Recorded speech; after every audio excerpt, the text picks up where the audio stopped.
Hello, this is Caroline from Wild Nettle Gardens, and it's a little bit windy because I think it's just about to start raining.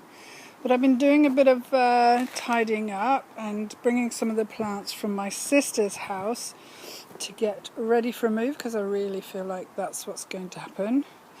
And in that move, these two gloriously huge bushes here went from being red currants, which is what I thought they were, to black currants, so I'm super thrilled about those.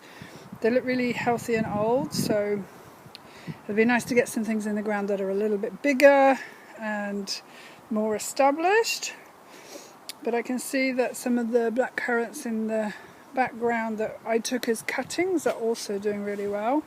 So what I want to do is come around soon with a piece of paper and just work out what I've got and what still is alive. I can see there the LA campaign has survived, which I'm super thrilled about. The marshmallow didn't flower this year.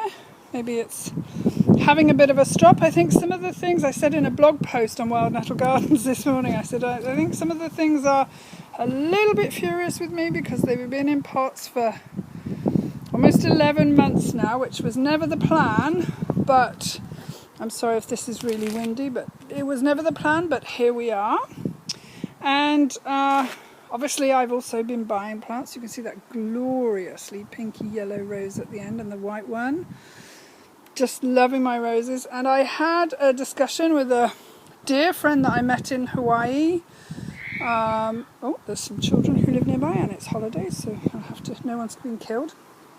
And he said that roses have one of the highest vibrations plant-wise on the planet, and I have bought many of them, so I'm thrilled about that. And one of the best things you can do is meditate with roses, and really try to, find out what it is you're supposed to be doing, or answer that question that you've got in your mind. Or now this is interesting. So we have yarrow, which I thought was white, but mine all seems to be yellow. But because it was its first year last year, it didn't flower. So this year I have rather a large supply of it, and I just think it's absolutely beautiful. And as I'm talking, there's no bees on it, but they do really, really love it. A bit closer for those roses.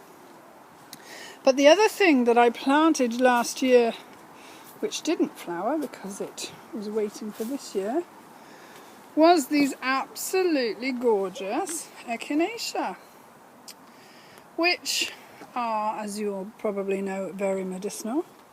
And look at how these monkey pods are growing. I just really love them. Now, interestingly, I've had 3 questions recently about moringa, which, as those of you who have been following my progress know, I lost the first batch in a fire. I lost the second batch in a flooding situation because they're from the high desert and they don't really like water.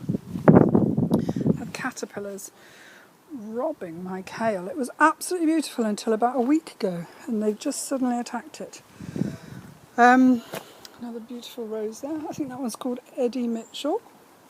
So, and here's some more echinacea. Beautiful. Just about to flower.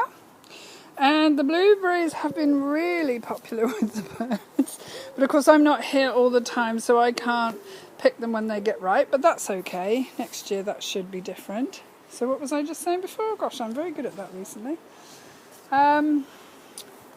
Very happy with these aronia berries. I love, love, love aronia berries. They're so tasty and they're super. And then I was reading the other day about a new berry. I'm a bit wonky there, sorry.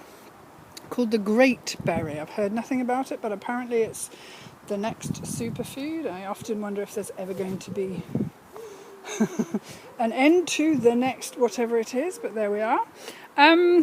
Yes, and it's got more nutrients and goodness than even the blueberries, which are at the present moment top of the pile.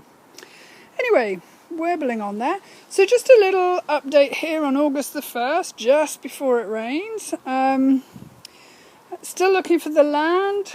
Thank you so much to all my patrons who are continuing to support me, regardless of the fact that I am stationary and waiting to be on the land. But what I'm coming to now is that we can get onto the land, get everything to bed, as it were, and woo, it's a bee. And oh look, there's one they couldn't see. Can we see it? Let's see if I can't pick it. There's two, just for me. Oh, I'm going to eat those. Oh, delicious. That was really super delicious. Thank you, blueberry plant. So the interesting thing about what's happened is I was doing Mystery Garden last year and I just didn't bother with any labels, which means that when I do come to plant, half of the things will be mystery to me. But also what I wanted to do was say, okay, this blueberry bears fruit in May, June, July, etc. So I know how to plant them, but I didn't get around to doing that. So it's going to be a bit mix and match, which is fine. Anyway, so this is the latest from Wild Nettle Gardens. I am happy to report that nearly everything is alive, and as soon as we get the land, you will be the first to know. So this is a tangerine geum, which I just love. So I bought that for my birthday, which I'm very happy about. Okay, so sending you love. Hope you're not getting too wet wherever you are. And yeah, send me any questions that you might have. Great talking to you. Bye.